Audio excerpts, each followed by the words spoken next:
کربلا کی طرف بڑھتے ہیں اور کربلا کے اس میدان پہ، اس مقام پر ایک ایک کر کے سب قربان ہوتے چلے جاتے ہیں۔ آخری قربانی میرے مولا دیتے ہیں، اور دین کی بقا کے لیے دین زندہ ہوتا ہے، وہ اسلام زندہ ہوتا ہے کربلا کے بعد۔ اسی پر گفتگو کا آغاز کریں گے۔ ہمارے ساتھ ہمارے بڑے پیارے جو ہے وہ بزرگ اس وقت موجود ہیں وایا ویڈیو کال۔ علامہ شبیر میسمی صاحب ہیں، کسی تعارف کے محتاج نہیں ہیں، گفتار کے، رفتار کے، طرز تکلم کے، طرز تحریر کے ایک مالک ہیں، اور مؤثر انداز میں گفتگو کرنا جانتے ہیں، اور جو عزادار عقیدت رکھتے ہیں اہل بیت سے، اس واقعے کی منظر کشی بہتر سے بہترین انداز میں کرنے کی مہارت رکھتے ہیں۔ مولا کا دست شفقت ان پر ہمیشہ قائم و دائم رہے۔ علامہ صاحب السلام علیکم ورحمۃ اللہ۔ السلام علیکم علامہ صاحب۔ السلام علیکم ورحمۃ اللہ وبرکاتہ۔ اللہ تعالیٰ سب کی توفیقات میں اضافہ فرمائے انشاءاللہ۔ آمین ثم آمین۔ قبلہ میں چاہوں گا کہ گفتگو کا آغاز کربلا معلیٰ سے کیا جائے، اور حسین علیہ السلام کی ان قربانیوں کو دوبارہ سے اجاگر کیا جائے جو آپ ممبر پر، مجالس پر اکثر و بیشتر جو ہے وہ آج خاص ان ایام کے اندر بھی ہمیشہ ہماری جو ہے سماعتوں کے گوش گزار کرتے ہیں۔ بسم اللہ الرحمن الرحیم۔ السلام علی الحسین وعلی علی الحسین وعلی اولاد الحسین وعلی اصحاب الحسین۔ تمام سننے والوں کو ایام ماہ محرم کی تسلیت عرض کرتا ہوں، اور آپ کے چینل کی توسط سے اس پیغام کو دینا چاہتا ہوں کہ اسلام قیامت تک کے لیے آئے گا۔ ظاہر قیامت کے بعد پھر چیزیں بدل جائیں گی۔ انسان کی ہدایت کے لیے، تربیت کے لیے اسلام کو اللہ سبحانہ تعالیٰ نے 1,24,000 انبیاء کے ذریعے بھیجا، اور جس کا اتمام الیوم اکملت لکم دینکم واتممت علیکم نعمتی ورضیت لکم الاسلام دینا۔ دین کے اعلان کے بعد آج میں نے تمہارے لیے دین کو کامل کیا، نعمتوں کو پورا کیا، اور یہ والا اسلام تمہارے لیے دین کے طور پر قبول کیا۔ اور خاتم الانبیاء والمرسلین حضرت محمد مصطفیٰ صلی اللہ علیہ وآلہ وسلم نے اللہ سبحانہ وتعالیٰ کے دین کو پہنچایا، اور اس کے بعد پھر اسلام آگے بڑھا۔ اسلام آگے بڑھتے بڑھتے یہاں تک پہنچ گیا کہ یزید جیسا شخص تخت پر بٹھایا جاتا ہے، اور امت مسلمہ خاموشی سے اس کی بیعت کرنا شروع کر دیتی ہے۔ اور پھر ایک وقت آتا ہے کہ جب امام حسین علیہ السلام سے بیعت مانگی جاتی ہے کہ امام حسین علیہ السلام جو ہیں وہ یزید کی بیعت کریں گے تو ٹھیک ہے، ورنہ ان کا سر بدن سے جدا کر دیا جائے گا۔ یہ تاریخ کی وہ حقیقتیں جس میں کسی بھی قسم کا کوئی اختلاف نہیں، اور تمام مسلمانان عالم اس بات کو جانتے ہیں۔ امام حسین علیہ السلام کون ہیں؟ امام حسین علیہ السلام نواسِ رسول ہیں۔ امام حسین علیہ السلام جنت کے جوانوں کے سردار ہیں۔ بے شک، امام حسین علیہ السلام امیر المومنین علی بن ابی طالب علیہ السلام کے بیٹے بے ہیں۔ شک، امام حسین علیہ السلام خاتون جنت رسول اکرم صلی اللہ علیہ وآلہ وسلم کی اکلوتی بیٹی جناب زہرا سلام اللہ کی بیٹی ہے۔ امام بے حسین شک، کون ہیں؟ جن کو مباہلہ میں امام حسین رسول اکرم اپنی گود میں لے کر آتے ہیں۔ بے امام شک، حسین کون ہیں؟ جو آیت تفسیر کا حصہ ہیں۔ بے امام شک، حسین علیہ السلام کون ہیں؟ جو سورہ کوثر کا حصہ ہیں۔ بے امام شک، حسین علیہ السلام کون ہیں؟ جو سورہ حالتہ کا حصہ ہیں۔ بے شک، امام حسین علیہ السلام وہ ہیں جو آئے مودت کا لازمی حصہ ہے۔ بے شک، اب صحیح۔ ایک ایسی شخصیت کو کہا جا رہا ہے، ایک ایسے شخص کی بیعت کریں کہ جس کے بارے میں آج بھی تاریخ میں کوئی بھی تحقیق کرے اسے پتہ چل جائے۔ امام علیہ السلام کو جب مدینہ میں دارالامارہ میں بلایا گیا، دارالخلافہ میں بلایا گیا، امام علیہ السلام نے کہا بیعت کی بات ہے تو بات میدان میں ہونی چاہیے، کل انشاءاللہ میں بازار میں بات کروں گا، سب کے سامنے بات کروں گا۔ اور جب بازار میں پہنچے تو وہاں پر جا کے امام علیہ السلام نے بالکل واضح جملہ کہا ہے جو تمام کتابوں میں موجود ہے، انا للہ و انا الیہ راجعون وعلی الاسلام السلام اذا بولت الامت برائن یزید۔ میں عربی کو کاٹ کے ترجمہ کرتا ہوں تاکہ گفتگو آگے بڑھ سکے۔ کہ انا للہ کے بعد فرمائے کہ اسلام ایک ایسے شخص میں ہاتھ میں دے دیا گیا ہے جو یزید جیسا ہے، اور یزید فاسق ہے، فاجر ہے، کھلے عام فسق کرتا ہے، شراب پیتا ہے، اور حسین جیسا کبھی بھی اس کی بیعت نہیں کرے گا۔ یہاں سے امام حسین علیہ السلام مدینہ سے نکلتے ہیں، مکہ تشریف لے جاتے ہیں۔ مکہ میں حج کرتے ہوئے 8 ذی الحج کو مکہ چھوڑتے ہیں اور کوفے کی طرف سفر کرتے ہیں۔ سوال، امام علیہ السلام نے مدینہ کیوں چھوڑا؟ امام علیہ السلام نے حج کیوں چھوڑا؟ صرف اس سے کہ انہیں پتا تھا کہ اب میرے پیچھے وہ لوگ لگائے جائیں گے جو حرمت رسول اکرم کو پامال کریں گے، جو حرمت خانہ کعبہ کو پامال کریں گے، اور خانہ کعبہ میں مجھے شہید کر دیں گے، اور میں خانہ کعبہ کے حرمت کو پامال نہیں ہونے دوں گا۔ نکلتے ہیں، 14 مقامات پر قیام کرتے ہوئے جاتے ہیں، لوگوں کو بتاتے ہوئے جاتے ہیں کہ میں اب دین کی خاطر نکل رہا ہوں، اس لیے کہ اگر اب نہیں نکلا تو پھر یزید دین کو ایک ایسی ڈائریکشن میں لے جائے گا کہ جس کے بعد وہ دین جو قیامت تک جانا ہے، اور وہ دین جس کو اللہ سبحانہ وتعالیٰ نے حضور اکرم محمد مصطفیٰ صلی اللہ علیہ وآلہ وسلم کے ذریعے بھیجا ہے، اب وہ دین باقی نہیں رہے گا۔ آج ایک چھوٹی سی بات کر کے پھر کربلا پہ آ جاتے ہیں۔ میں ذرا سپیڈ سے اس لیے جا رہا ہوں تاکہ ہم بالکل ان بالکل، موضوعات بسم کو اللہ کور کر بسم اللہ۔ سکیں، اور آپ لوگوں نے اتنی زحمت کی، اس کا ایک نتیجہ مل سکے۔ اگر آج ہم کربلا کے پورے واقعے کو نکال دیتے ہیں جو اس پہ بات ہوگی، تو دین کیا ہوتا؟ شراب پینے والا تخت پہ بیٹھا ہوا ہے، محرم کے ساتھ نعوذ باللہ تخت پہ بیٹھا ہوا ہے، اصحاب رسول کو شہید کرنے والا تخت پہ بٹھا دیا گیا ہے۔ آج دین کی مثال یہ ہوتی کہ استغفر اللہ ربی واتوب الیہ، محرموں کی شادیاں ہوتی ہیں، شراب کے ذریعے محفل سجتی، اور وہ دین کہیں باقی نہیں رہتا۔ اور اللہ تعالیٰ نے وعدہ فرمایا هو الذی ارسل رسولہ بالہدی ودین الحق لیظہرہ علی الدین کلہ ولو کرہ المشرکون۔ اللہ سبحانہ تعالیٰ وہ ہے کہ جس نے ارسل رسولہ بالہدی، ہدایت کے ساتھ، ودین حق کے ساتھ، لیظہرہ علی الدین کلہ، تاکہ تمام ادیان پر یہ حاوی ہو جائے، اگرچہ کہ مشرکوں کو یہ بات پسند نہیں۔ دین اسلام پوری انسانیت پر انشاءاللہ نافذ ہو جائے گا، اختیار کے ساتھ، جبر کے ساتھ نہیں۔ کربلا تک نافذ نہیں ہوا تھا اور ڈائریکشن بدلی جا رہی تھی۔ کوفے والوں نے دعوت دی تھی، آئیے ہم آپ کے ساتھ قیام کریں، مل کے قیام کریں گے اور اسلام کا پرچم بلند کریں گے۔ کوفے والوں پر ایک ایسا حاکم سوار کر دیا گیا جو قتل و غارت کے علاوہ کچھ مانتا نہیں تھا۔ جب امام علیہ السلام کوفے میں نزدیک پہنچے، اور کے لشکر نے امام علیہ السلام کو روکا، امام علیہ السلام نے کربلا کی طرف رخ کر دیا، اور کا لشکر بھی امام حسین علیہ السلام کے لشکر کے ساتھ جاتا رہا۔ 2 تاریخ کو کربلا پہنچا ہے، 7 تاریخ کو کربلا میں پانی بند کر دیا گیا۔ اس دوران اللہ اکبر۔ امام علیہ السلام اپنے نانا کی سنت پر عمل کرتے رہے، لیکن حضور اکرم صلی اللہ علیہ وآلہ وسلم نے کبھی بھی جنگ کی ابتدا نہیں کی، ہمیشہ گفتگو۔ مدینے میں پہنچے، یہودیوں کے ساتھ گفتگو، خیبر کے یہودیوں کے ساتھ گفتگو، یعنی کبھی بھی اسلام نے شمشیر اٹھانے کی ابتدا نہیں کی۔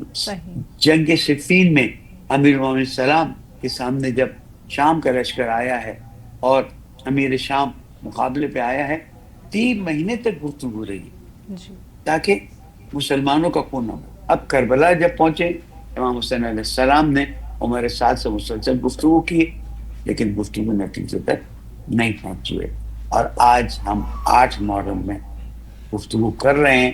یہاں سے آگے اپنا سوال دیں گے۔ جی، علامہ صاحب یہاں پر بڑی خوبصورت انداز میں آپ نے منظر کشی کی ہے اس دردناک معاملے کی۔ میں ذرا یہ جاننا چاہتا ہوں، جب ابا ابراہیم کی اولاد حضرت اسماعیل علیہ السلام پیروں کو زمین پر مار رہے ہیں اور زمزم خارج ہونا شروع ہوتا ہے، اور اما ہاجرہ جو ہے وہ آب زمزم جو ہے وہ رک جانے کا تذکرہ کرتے ہیں، پانی رک جاتا ہے اور پھر وہ پانی کو جو ہے وہ پیتے ہیں، تو ہم دیکھتے ہیں کربلا کے اندر نواسۂ رسول ہیں، اور نواسۂ رسول کی بھی پسر موجود ہیں وہاں پر، حضرت علی اصغر ہیں، حضرت علی اکبر ہیں۔ کیا اگر فریاد لگائی جاتی تو دریائے فرات کی اپنی جو ایک اس کی روانگی ہے، اپنی جو ایک اس کا رخ ہے، وہ بدل کر کیا مولا حسین علیہ السلام کی طرف آنے کی طاقت یا خواہش نہیں رکھتا تھا؟ لیکن یہ آواز نہ لگانا بھی کیا پیغام دیتا ہے اسلام کی بقا کے لیے؟ بہت آپ نے بہتر انداز میں سوال کو یہاں پر رکھا ہے۔ لیکن حضرت ابراہیم علیہ السلام اور حضرت اسماعیل علیہ السلام اور حضرت حاجر علیہ السلام علیہ کے واقعات کو قرآن میں نقل کیا گیا ہے. اللہ سبحانہ و تعالیٰ جسے چاہتا ہے اختیار دیتا ہے. حضرت عیسیٰ علیہ السلام کو اختیار دیتا ہے. بے شک پیدائشی نابینا کو آنکھیں دیتے، بے شک مردے کو زندہ کر دے، وغیرہ وغیرہ. تو یہاں پر اللہ سبحانہ و تعالیٰ کی طاقت ہے، جس کو وہ چاہے وہ دے دے. حضرت اسماعیل علیہ السلام کے پیروں کے رگڑنے سے زمزم، آب زمزم شروع ہوا اور آج تک چل رہا ہے. حضرت حاجہ سلام اللہ کے اس سے وہ مینج ہو گئے. کربلا میں امام حسین علیہ السلام اپنی ان طاقتوں کو دکھانے کے لیے نہیں آئے تھے کہ جو اللہ سبحانہ و تعالیٰ نے انہیں عطا اللہ کی تھی. اکبر اللہ اکبر. اگر وہ طاقت دکھاتے تو سب کچھ ہی بدل جاتا. صحیح بات. امام حسین علیہ السلام ایک نارمل پروسیس کے ذریعے آگے بڑھنا چاہتے تھے تاکہ کل کو یزید قیامت میں شکایت نہ کرے کہ اللہ نے تجھے طاقت دے دی تھی، تجھے اس لیے کہا کہ یزید کا قول کہہ رہا ہوں، طاقت دیتی تو نے میرا تختہ الٹ دیا، تو نے سب کچھ ہی بدل دیا. امام حسین علیہ السلام نے اپنی نانا سے وعدہ کیا تھا کہ جب دین پر وقت آئے گا تو میں دین کی بقا کے لیے قربانی دوں گا. آئی ریپیٹ، جب اسلام پر وقت آئے گا تو اسلام کو بچانے کے لیے میں قربانی دوں گا. اور قربانی کا تقاضا یہ ہے کہ جس طرح سے جنگ بدر میں اصحاب کرام نے قربانیاں دے کر اسلام کو بچایا، جس طرح احد کے میدان میں اصحاب کرام نے، خیبر کے میدان میں، خندق کے میدان میں، غزوات میں اصحاب کرام نے قربانیاں دی. حضرت حمزہ رضی اللہ تعالیٰ عنہ قربان ہوتے. اسی طرح سے کربلا کو زندہ رکھنے کے لیے اور دین کی دو واضح صورت کو بیان کرنے کے لیے، ایک حسینیت ہے، ایک یزیدیت ہے. امام حسین علیہ السلام نے وہ نارمل پیسج اختیار کیا تاکہ قیامت میں یزید آ کر نہ کہے کہ میرے اختیار کو سلب کر لیا، امام حسین کو تو نے اے اللہ طاقت دے دی، انہوں نے میرا تختہ الٹ دیا. نہیں، امام حسین علیہ السلام نے جب بھی بیان ہوگا قربانی دی. اصحاب امام حسین علیہ السلام نے قربانی دی، جوانان بنی ہاشم نے قربانی دی، جناب زینب سلام اللہ علیہ رسول کی بیٹی نے قربانی دی، جناب ام کلثوم نے امام کو قربانی دی، کربلا سے کوفہ، کوفہ سے شام، کبھی بات ہوگی. سب قربانیاں دے کر لوگوں کے ضمیروں کو جھنجھوڑا ہے. آج آپ کہتے ہیں نا اسلام زندہ ہوتا ہے ہر کربلا کے کربلا بعد. کے بعد. اچھا علامہ پہلا صاحب، حصہ حضرت زینب جی. کا آپ نے ذکر کیا، حضرت زینب کا کیا کردار تھا اس واقعہ کربلا میں، کیا اہمیت رکھتا ہے؟ لیکن آج جو ہم واقع کربلا کو سن رہے ہیں، سمجھ رہے ہیں، یاد منا رہے ہیں، گریا کر کے یاد منا رہے ہیں، شہادتیں تو ہو گئی تھی، واقعات کو پتہ نہیں چلتا کہ کیا ہوا ہے. یہ جناب زینب، جناب ام کلثوم اور باقی خواتین کا کردار تھا کہ جب ان کو بے پردہ اسیر کر کے لے جایا گیا، چاہے کوفہ میں، کوفہ کے دربار میں عبید اللہ بن زیاد نے کیا کہا؟ ہاں علی کی بیٹی ہے. اوہ ہو، اچھا اچھا، تو نے دیکھا اللہ نے تیرے ساتھ کیا کیا. اب جب اللہ سبحانہ و تعالیٰ کی عظمت کو بچانا ہے، اللہ تو سبحانہ و تعالیٰ کی جل و جلالیت کو بچانا ہے، تو اب جناب زینب سلام اللہ کا جملہ تاریخی جملہ ہے. اور آپ کے چینل کے ذریعے پھر یاد نہیں کرتا ہوں، جناب زینب نے فرمایا ماں رہی تو اللہ جمیلہ، یا 12 محرم ہے یا 13 محرم ہے، دربار عبید اللہ ابن زیاد ہے، کوفہ کا وہ ہے، ماں رہی تو اللہ جمیلہ، میں نے اللہ سے حسن کے علاوہ نہیں دیکھا. بھائی شہید ہوا، گھوڑوں سے پامال ہوا، لیکن یہ سب جب اللہ سبحانہ و تعالیٰ کی خاطر ہے تو اس سے زیادہ خوبصورت منظر نہیں. علامہ صاحب، میں چاہوں گا کہ ام البنین سلام اللہ علیہ کے سپوت اور مولا علی کے فرزند مولا عباس وفادار علمدار کا بھی تذکرہ ہو. کربلا کا موقع ہے، کربلا کا تذکرہ ہو رہا ہے تو ان کا بھی تذکرہ ہونا چاہیے. حضرت عباس علمدار علیہ السلام کی وہ شخصیت ہے کہ جس نے عمل کر کے بتایا کہ اطاعت امام فرض ہے. اللہ دیکھیں، جس کی ولادت کا فلسفہ یہ ہے کہ جب حسین ابن علی پر وقت آئے گا تو اس وقت ان کی مدد کرے گا، اس پہ نثار ہوگا. اب جو جنگ صفین اور جنگ کیا کہتے ہیں نہروان اور جمل میں اپنی شجاعت دکھا چکے ہیں. حضرت عباس وہاں پر میدانوں میں جا چکے ہیں. وہ اب کربلا میں پانی بند ہو رہا ہے. امام حسین نے منع کیا کہ جنگ نہیں کرنی، اگر پانی دے دیں تو لے آنا. خیمے ہٹائے جا رہے ہیں جس کے اندر علی کی شجاعت ہو علیہ السلام. عصر عاشور تک، شہادت امام حسین علیہ السلام سے پہلے تک لوگ جا رہے ہیں، شہید ہو رہے ہیں. جوانان بنی ہاشم شہید ہو رہے ہیں. خون ابل رہا ہے کہ مجھے کیوں بات. اطاعت امام. آج ہمیں اس بات کو سمجھنا ہوگا، امام کی اطاعت کرنی ہوگی، تبھی جا کر ہم کامیاب ہو سکتے ہیں. اور صرف پانی لینے گئے اس میں شہید ہو. جی ٹھیک ہے. اچھا، ہمارے ساتھ مفتی عبدالباقی بھی موجود ہیں. السلام علیکم مفتی عبدالباقی، آپ ہمارے ساتھ موجود ہیں؟ جی وعلیکم السلام. جی میں آپ کو سن رہا ہوں. جی آپ بتائیے کچھ واقعہ کربلا کا پس منظر کے حوالے سے. بسم اللہ الرحمن الرحیم. نحمد و نصلی علی رسولہ الکریم. حضور اکرم صلی اللہ علیہ وعلی آلہ وسلم نے اپنے دنیا سے جانے سے قبل اپنی امت کو جن خاص باتوں کے بارے میں تاکید فرمائی تھی، ان میں سے ایک بات تھی اپنے اہل بیت کے متعلق، ان کے ساتھ حسن سلوک کے متعلق، ان کے ساتھ اپنے نبی کے رشتے کی بنیاد پر ایسا تعلق جو محبت کا بھی ہو، جو عظمت کا بھی ہو، جو احساس کا بھی ہو، یہ فرما کر آپ علیہ الصلوۃ والسلام اس دنیا سے تشریف لے گئے. لیکن کیا کیا جائے، یہ زمانہ جو ہے وہ بدلتا ہے اور آسمان مختلف رنگ دیکھتے ہیں.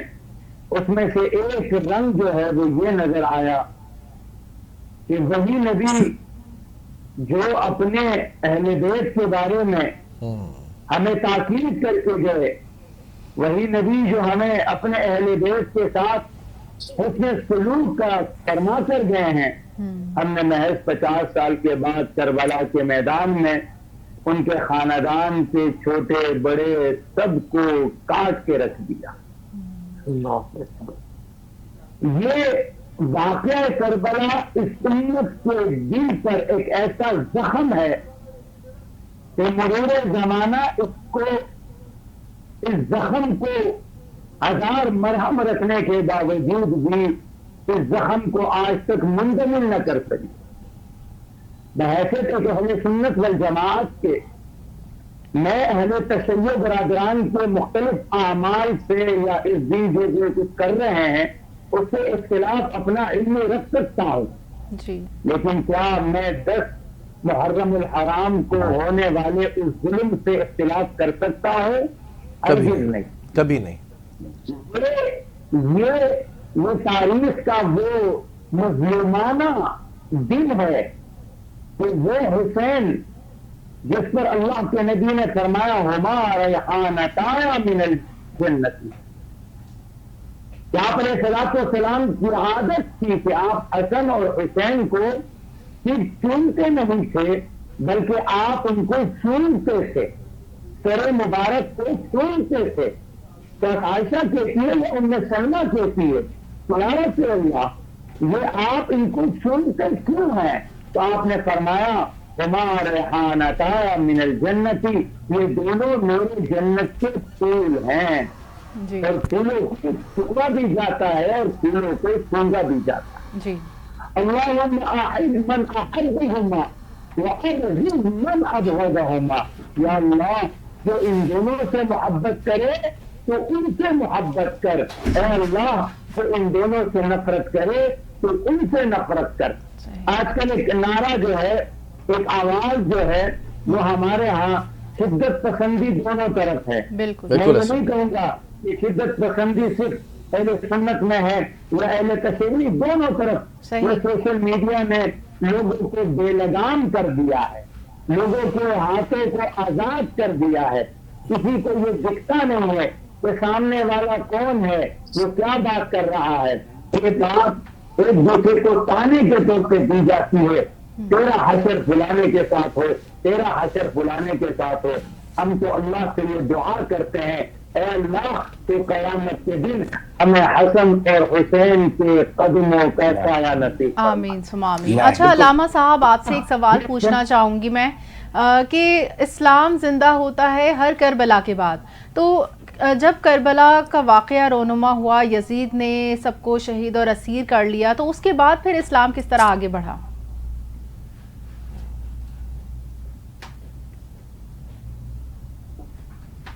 علامہ مصری صاحب، آپ سے سوال ہے یہ. عرض کرتا ہوں. دیکھیں جب یہ واقعہ ہو گیا، اس واقعے میں دیکھیں کہ کس طرح سے نواسہ رسول کی لاشوں کو پامال کیا گیا. 6 مہینے کے بچے کا سر کاٹ کے نیزے پہ لگایا گیا. بیٹیاں رسول کی ہیں، امت کی نہیں ہیں، ان کو بے پردہ رسی میں باندھ کے لے جایا گیا. جب شام میں پہنچی ہیں تو بازار میں لے جایا گیا، دربار میں لے جایا گیا. میں بیان کر رہا ہوں لیکن اندر سے جو حالت ہے، صحیح بات ہے. مسلمانوں کی ضمیروں کو جھنجھوڑا، اور مسلمانوں کے ضمیروں کو جھنجھوڑنے کے بعد انہیں کہا گیا کہ ہمیں اس راہ پر جانا ہے جو رسول اکرم محمد مصطفیٰ صلی اللہ علیہ وآلہ وسلم لے کر آئے تھے، اور اب ہمیں خود اختیار کرنا ہے کہ ہمیں حسینی ہونا ہے یا یزیدی ہونا ہے. مجھے 1 منٹ دیں تو میں آج بھی کہتا ہوں. لیکن علامہ صاحب اس وقت بھی تو ایک طبقہ تھا کوفہ، وہ بھی تو خاموش تھے، جیسے آج مسلم دنیا خاموش ہے غزہ پر. آپ نے میرے دل کی بات اٹھا لی، میں بھی اس کو بیان کرتا ہوں. دیکھیں آج 60,000 سے زیادہ فلسطینی مائیں بہنیں بچے بوڑھے شہید کر دیے گئے.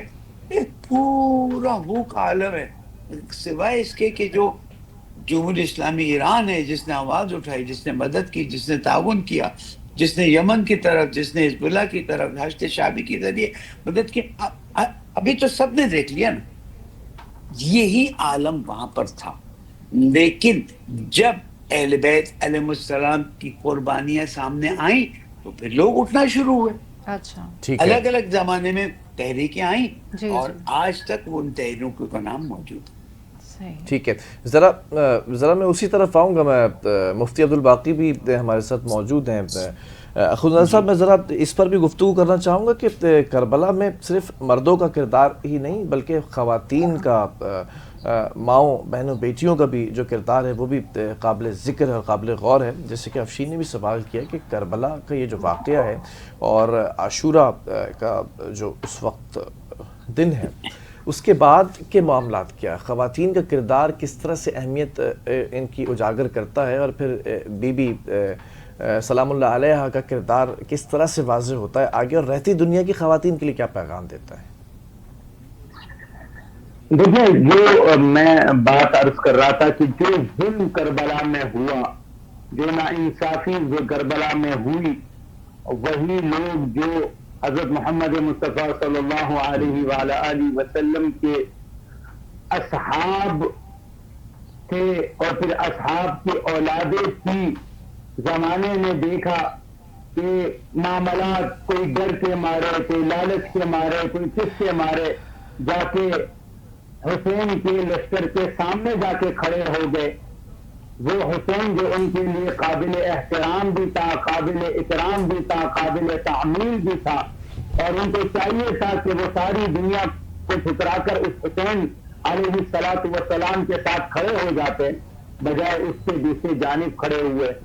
کیسے وہ کمبختی تھی، کیسی وہ بدبختی تھی، کیسی وہ شقاوت تھی، کیسی وہ ظلم اور بربریت تھی، وہ کیا ڈر تھا، وہ کیا لالچ تھا. اب جب آپ ظالم بنتے ہیں، جب آپ مظلوم کو کاٹنا اپنا فرض منصبی سمجھتے ہیں، تو پھر کیا مرد کیا عورت، کیا کسی کی عزت جب آپ کے لیے حسین علیہ السلام کی جان لینا آپ کے لیے آسان ہے، تو پھر اس کے بعد باقی ہم دیگر کسی کو کیا رو سکتے ہیں، کسی کی عزت کے ختم ہونے کو کیا اپنا دکھڑا بیان کر سکتے ہیں. اور پھر اس کے بعد تاریخ میں دو چیزیں بھی دیکھی ہے. اس میں اگر زینب کا جو کردار ہے وہ ایک سپاہ سالار کا بن جاتا ہے، وہ اس